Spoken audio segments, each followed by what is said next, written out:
YSR Congress party మళ్ళీ అధికారంలోకి వస్తే ఈ మాత్రం అభివృద్ధి కూడా జరగదని చెప్పి మాట్లాడుతున్నారు కదా. ఎంతకాలం మా పేరు చెప్పుకొని బతుకుతారు మీరు? How long?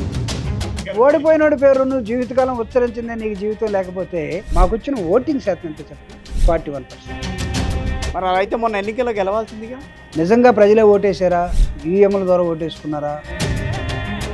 నేను దాని జోలికి నేను ఎందుకు వెళ్ళట్లేదు అంటే, రేపు ఉగాది తర్వాత ఏదో మనం కొన్ని మాటలు అయితే వస్తున్నాయి, ఆయన ముఖ్యమంత్రి కాబోతున్నాడు అని చెప్పని అంటున్నారు. డెఫినెట్లీ కూటమిలో ఉన్న ముగ్గురు డిఫర్ అయ్యే టైం త్వరలో వస్తుంది.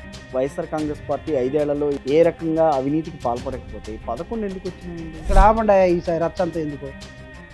ఎన్నిసార్లు మాట్లాడతారు? ప్రతి వాడు మాట్లాడతారు. కాదండి, మీకు ఋషికొండ మీద ఉన్నంత శ్రద్ధ మెడికల్ కాలేజీ మీద చూపించుంటే బాగుండేదని చెప్పి ఆ రోజునే మాట్లాడారు. అది రాజధానికి పనికి రాదు.